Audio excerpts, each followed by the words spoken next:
A paz do Senhor, igreja. Como é bom estar na casa do Senhor. Como é bom adorar o nome do Senhor. Em todo tempo, nós temos que permanecer firmes em adoração. Eu quero agradecer a Deus por essa oportunidade, ao pastor. E a semana que a gente se prepara para pregar é desafiadora, né? Parece que precisa vigiar mais que o dobro. É criança que fica enferma, é criança que bate cabeça, é escola. Olha, não é fácil, né? Mas nós estamos aqui no nome do Senhor. Falei para o Senhor, eu vou pregar, Pai, mas eu vou pregar em Teu nome. É na força do Senhor. Vamos abrir a palavra do Senhor que está em Êxodo, capítulo 1, versículo 7. Está escrito: os filhos de Israel frutificaram e aumentaram muito e multiplicaram-se e foram fortalecidos grandemente, de maneira que a terra se encheu deles. Amém? Podeis assentar. Aleluias. Eu peço para a igreja, em nome de Jesus, prestar bem atenção nessa introdução da palavra do Senhor, para que a gente compreenda aquilo que o Senhor quer falar. É necessário prestar muita atenção já desde o início. Vamos falar sobre Israel e vamos entender como o povo de Israel foi parar no Egito. Em primeiro lugar, por que eles foram parar no Egito? E em segundo lugar, por que eles foram escravizados? Israel era uma nação que carregava promessas grandes, promessas firmes. O Senhor, Ele fez uma promessa a Abraão, quando ele ainda era Abrão, quando ele ainda não tinha intimidade com o Senhor, quando ele ainda não conhecia Deus. O Senhor chamou Abraão quando ele ainda era Abrão, um pecador, quando ele habitava ali na terra de iniquidade, de idolatria. Por isso que o Senhor fala, sai da sua terra. Por quê? Terra de iniquidade. Sai da sua parentela, da terra dos seus pais, para a terra que eu vou te mostrar, e far-te-ei uma grande nação. Em Gênesis 17, nós vemos que o Senhor muda o nome de Abrão para Abraão e diz para ele: olha, Abraão, te multiplicarei grandissimamente, te frutificarei grandissimamente, e nações e reis sairão de ti. Então, Sara, aos seus 90 anos, esposa de Abraão, gera Isaque. E quando nasce Isaque não é apenas um filho, mas Isaque é a promessa que o Senhor prometeu, que está nascendo. Isaque é a promessa que está nascendo. E então, os dias vão se passando, e em um belo dia, o Senhor resolve provar a fé de Abraão. O filho Isaque, a promessa estava em crescimento, e o Senhor resolve provar a fé de Abraão. O Senhor pede para Abraão entregar o seu filho Isaque, para sacrificar o seu filho Isaque. Só que Isaque é a promessa que já nasceu. Isaque é o cumprimento da promessa. E o que o Senhor está pedindo a Abraão intimida essa promessa, ameaça essa promessa. O que o Senhor está pedindo a Abraão pode destruir, pode pôr um ponto final nessa história de engrandecimento, pode pôr um ponto final nessa história de crescimento. Isaque é a promessa que Deus está pedindo de volta. Isaque é a promessa que o Senhor está pedindo para ser sacrificada. O Senhor está pedindo para Abraão: sacrifica para mim aquilo que você mais ama. Sacrifica para mim o filho que você mais ama. Entrega de volta para mim a promessa de prosperidade. Entrega de volta para mim a promessa de engrandecimento, de fortificação.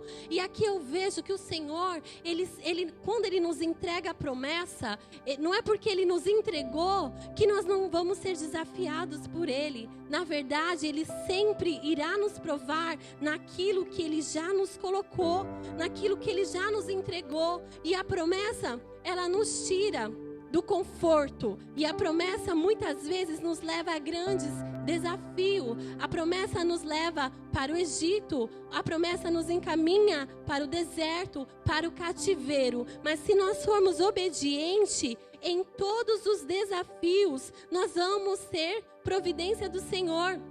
Abraão, ele foi provado pelo Senhor, mas aprovado, o Senhor providenciou o carneiro. Deus, ele prova, Deus aprova e ele providencia. Deus prova e quando ele aprova, ele providencia. Aleluias. Então Abraão gerou Isaque e foi provado. E aprovado, Isaque continua vivo e em desenvolvimento, ou seja, o desenvolvimento da promessa, da chamada, do ministério está condicionado à nossa obediência ao Senhor. A obediência ao Senhor gera vida, gera desenvolvimento e crescimento, mas a desobediência, ela mata ministério, mata família. Mas como que eu vou encarar os desafios que o Senhor me propõe? Como que eu vou encarar? Como que eu vou ali para cima para fazer aquilo que o Senhor me manda, da maneira e do jeito que Ele quer? Como eu consigo ser obediente ao Senhor? Da onde que vem essa obediência? Da onde que vem a obediência para realizar aquilo que o Senhor me pede? Aleluias! A obediência, ela vem da fé.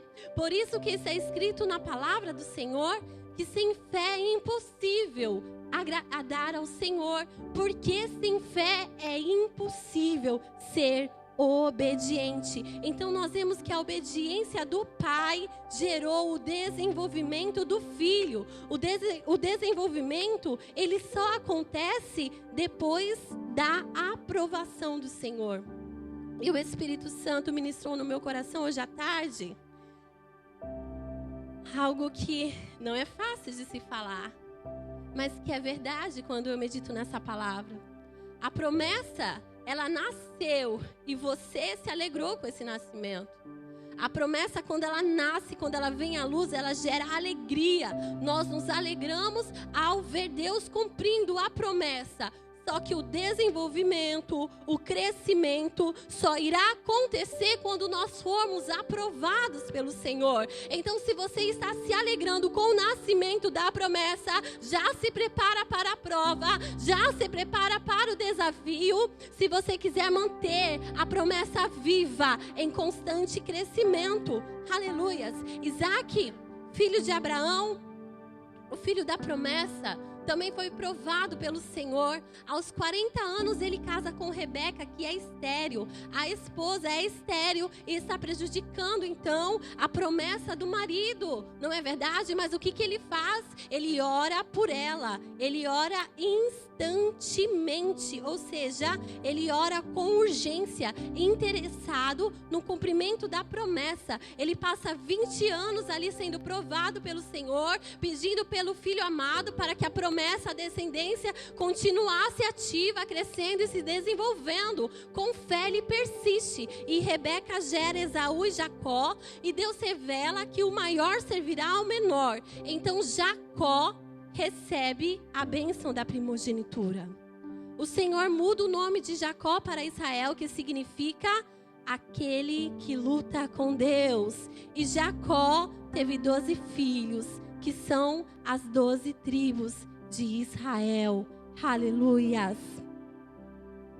E a palavra do Senhor fala que houve uma fome muito grande na terra. Houve uma fome terrível na terra. E Jacó e a sua família migram para o Egito, onde José, ali o seu filho, era governador. Só que em Gênesis 46 e versículo 3, olha só o que o Senhor fala com Jacó quando ele já era Israel. O Senhor fala com ele: Jacó, não temas descer ao Egito, porque eu te farei ali uma grande nação. E a palavra do Senhor fala que todas as almas que descenderam de Jacó foram 70 almas. José, porém, estava no Egito. Sendo, pois, José falecido e todos os seus irmãos e toda aquela geração, os filhos de Israel frutificaram, aumentaram muito, se fortalecendo muito, conforme as promessas que o Senhor fez a Abraão, Isaque e Jacó. Ou seja, os israelitas, eles estavam desfrutando da prosperidade de uma terra que não era deles, mas só que a promessa era. No Egito, vivendo as promessas. No Egito, vivendo as promessas de crescimento, de desenvolvimento, de prosperidade. Porque o Egito era uma terra próspera, era uma terra fértil. Só que quem está usufruindo da prosperidade dessa terra é Israel. Israel está em desenvolvimento no Egito. Israel não está no Egito por acaso. Israel foi levado por Deus ao Egito para crescer e se desenvolver lá. Aleluias! Israel carregava uma promessa. Israel carregava promessas grandes de crescimento, de multiplicação, de avanço, de fertilidade.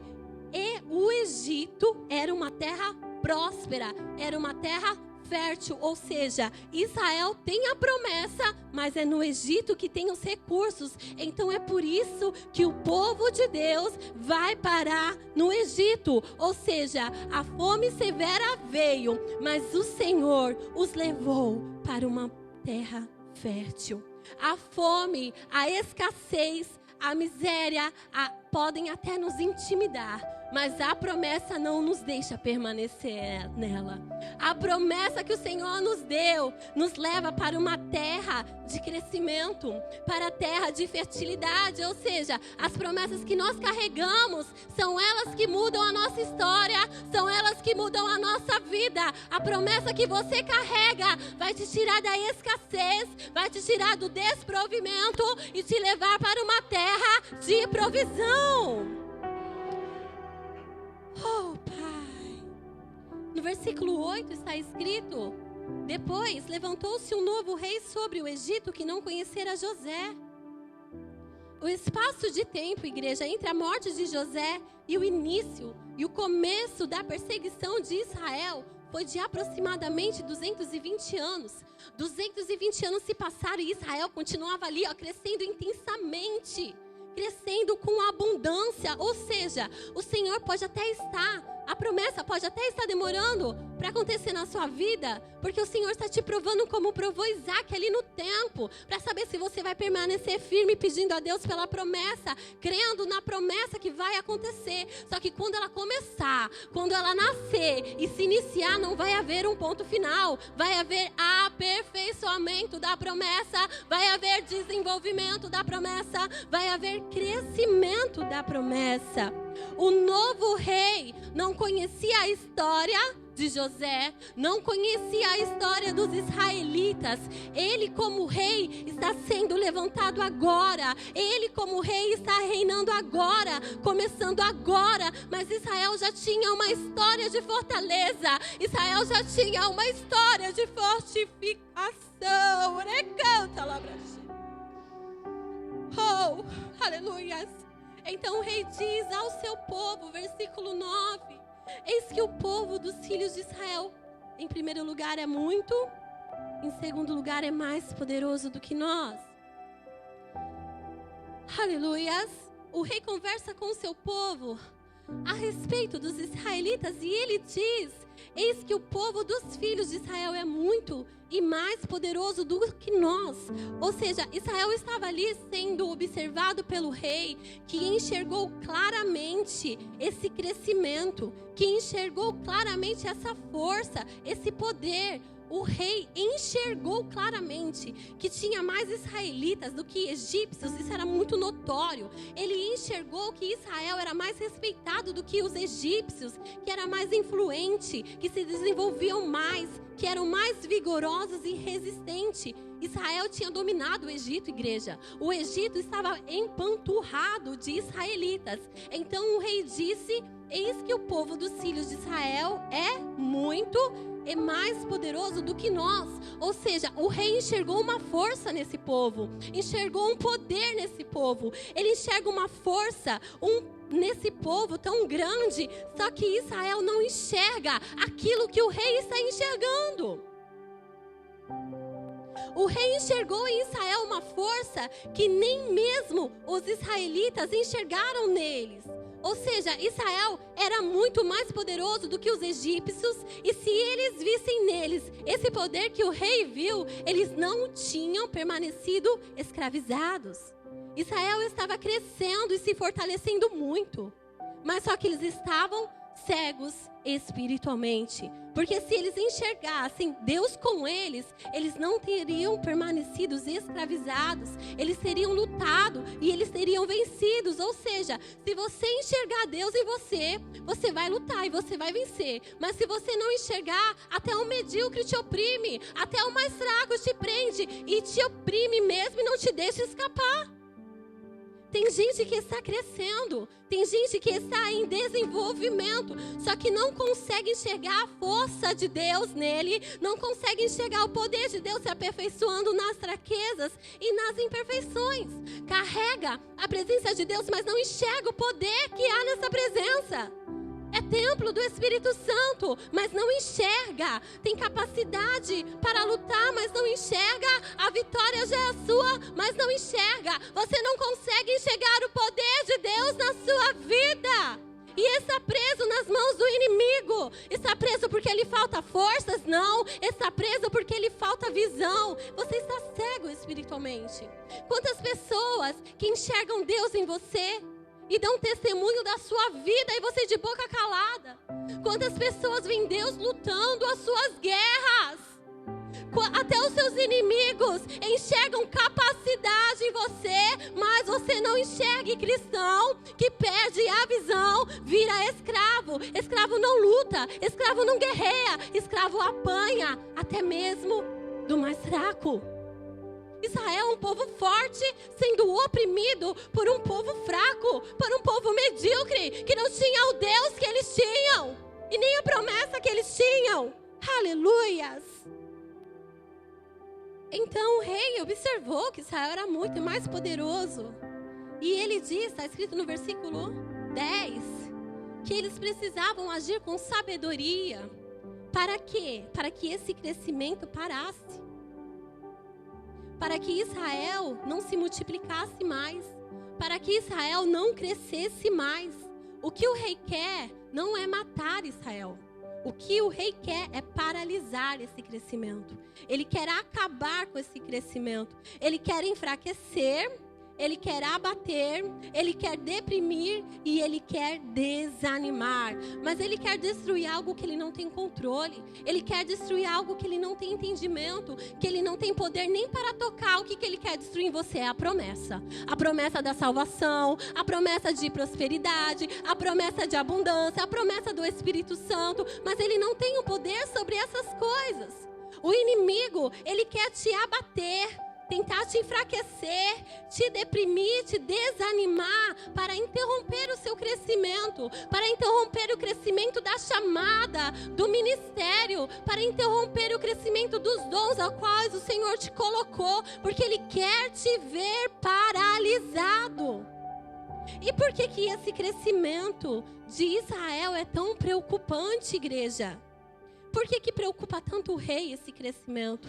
Por que esse desenvolvimento é tão temido, gera medo, preocupação? Por que Israel é escravizado? Por que Israel agora passa a ser escravizado? Sabe por quê? Está escrito aqui na palavra do Senhor, capítulo 1, versículo 10. Olha o que o rei diz: usemos sabiamente para com ele que é Israel, para que não se multiplique, e aconteça que, vindo guerra, ele também se ajunte com os nossos inimigos e peleje contra nós e suba da terra. Então, a escravidão acontece por quê? Porque o rei tinha medo dessa força e desse poder desse povo. Tinha medo que os israelitas se ajuntassem, fizessem aliança com os seus inimigos e viessem ali, guerrear contra eles. Por isso que Israel passa a ser escravizado, porque escravizando Israel, enfraquecendo Israel, abatendo Israel, nenhum inimigo se interessaria em fazer aliança com eles.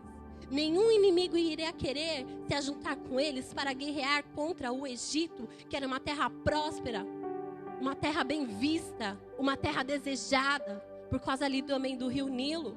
Então eu vejo aqui, igreja, que o inimigo, ele se aproveita da cegueira espiritual, em primeiro lugar, para levar para a solidão.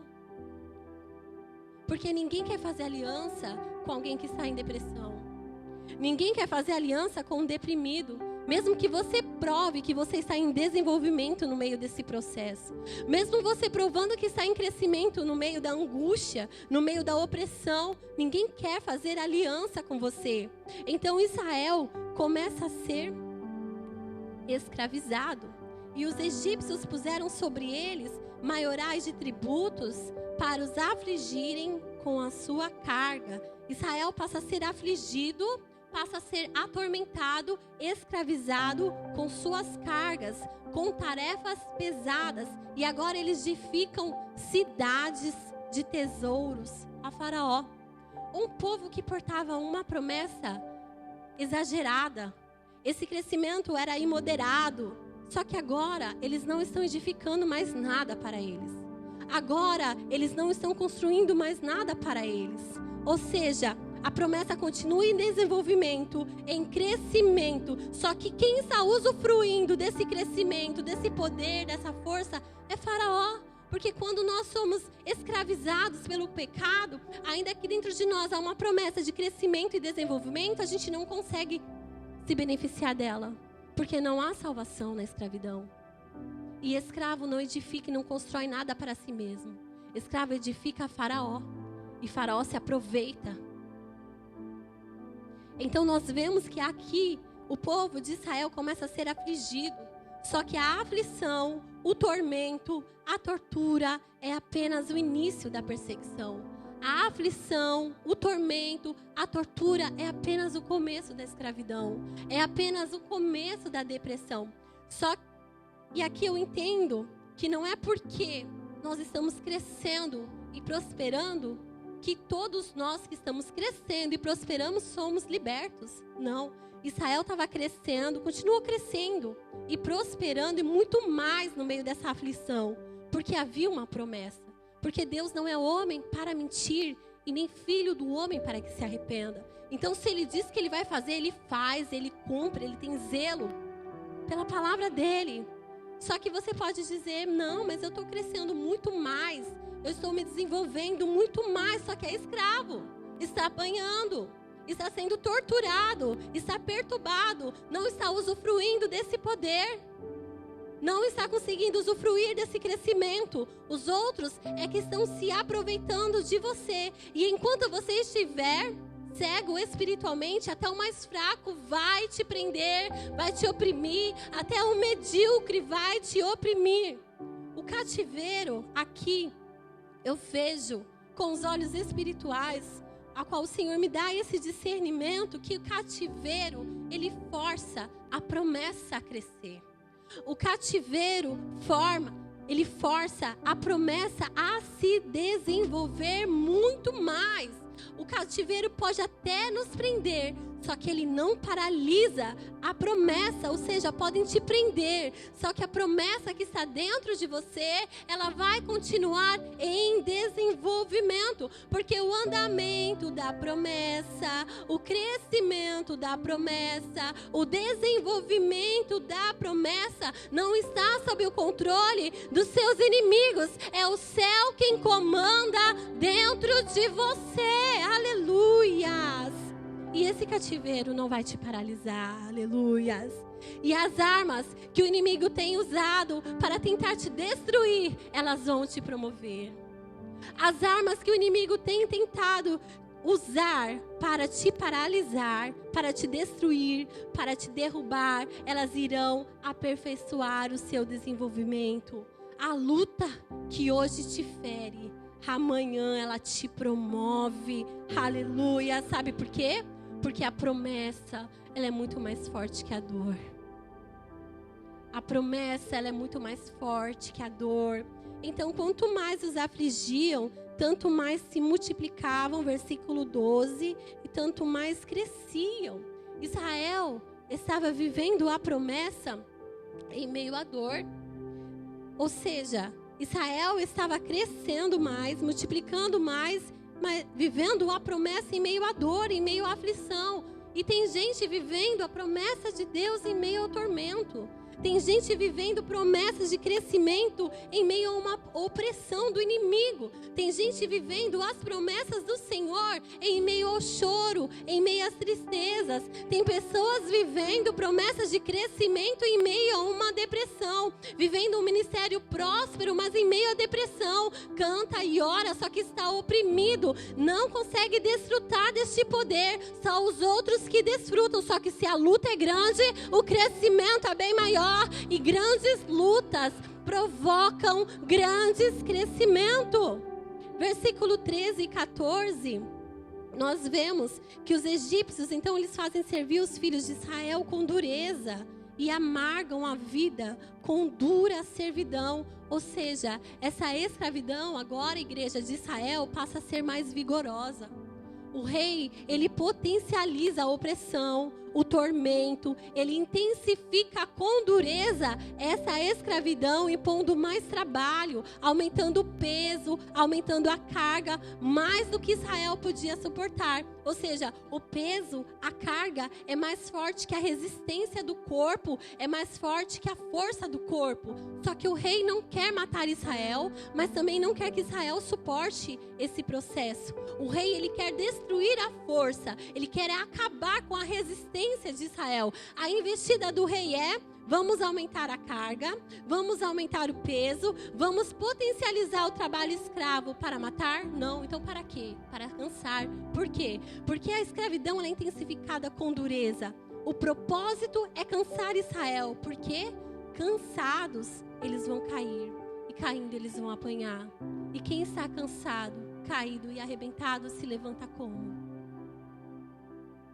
Quem está cansado, caído e arrebentado, como que continua crescendo? Como que continua se desenvolvendo? Você pode estar assim nessa noite.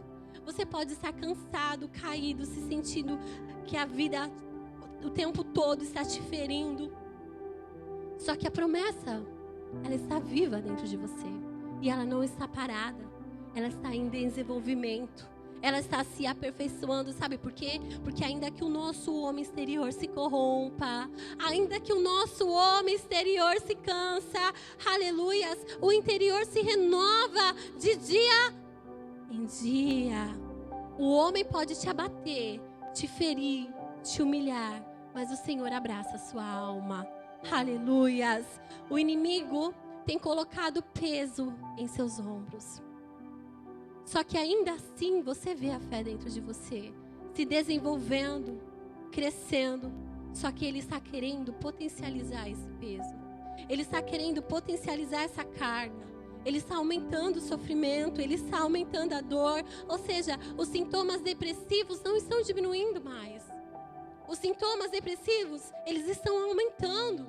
A inquietação, a amargura, o desgosto, cada vez ali, te forçando para baixo, cada vez te oprime. São pesos que você está carregando.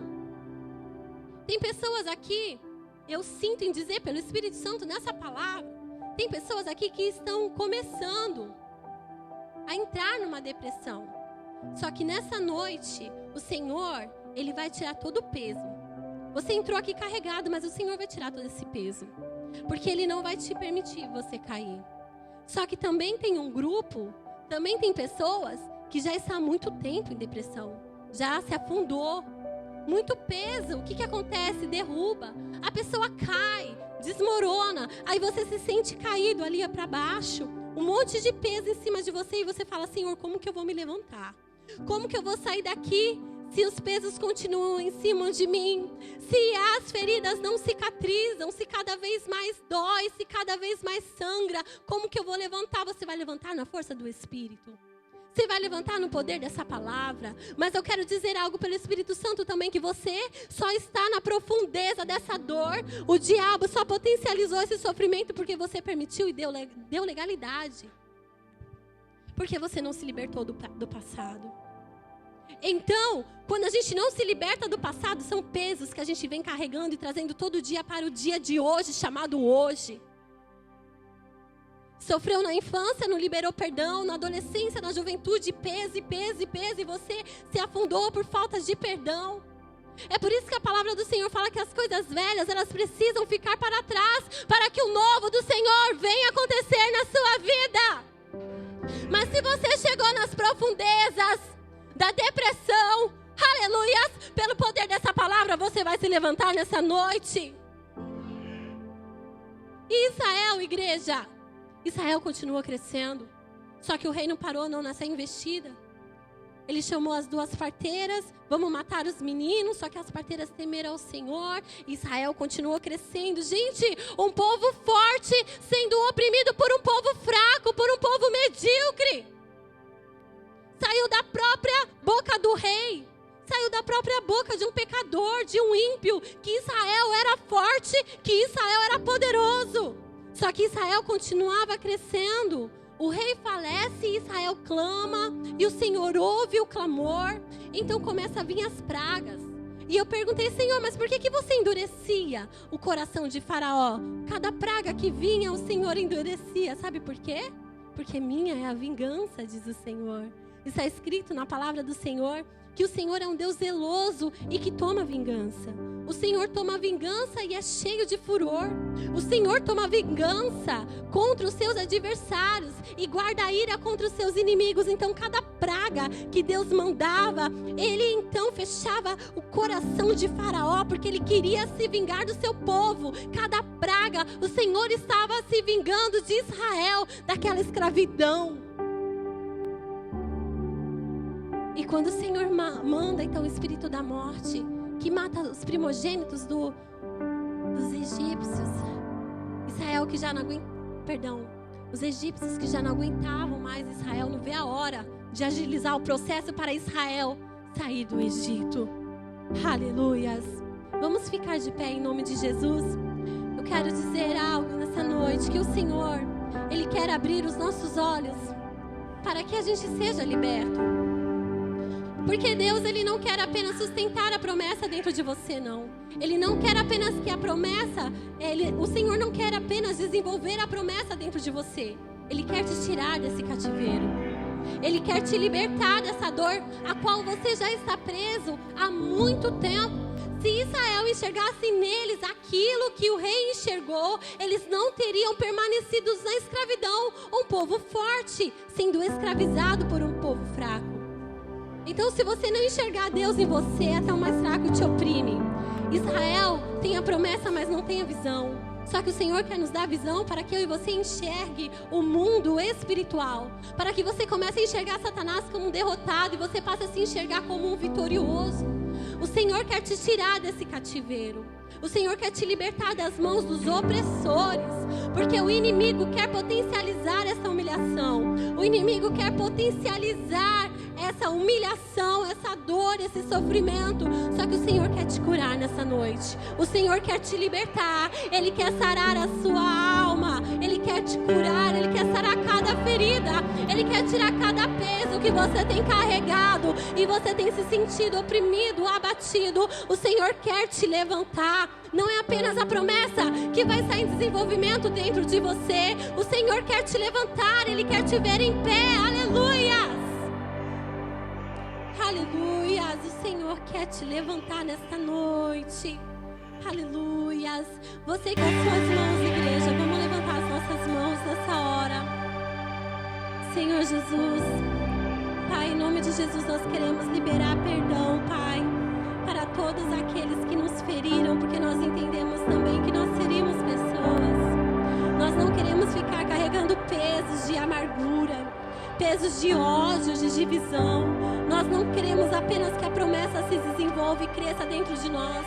Nós queremos ser uma igreja cheia do Teu Espírito Santo, porque a Tua presença é muito mais importante que o desenvolvimento. A Tua glória é primordial, é muito mais importante que o crescimento. Acima de tudo, nós somos uma igreja que desejamos a Tua presença. Pai, que corações que entraram aqui feridos, machucados, sejam curados pelo Teu Espírito Santo. O Senhor que me curou, que tem curado a minha casa e a minha família, é o mesmo que está operando nessa noite, derrubando, Senhor, sobre nós, derrubando, Senhor, todo o peso que não vem de ti, mas, Senhor, em nome de Jesus, manifestando com grandeza dentro de nós a paz do Espírito.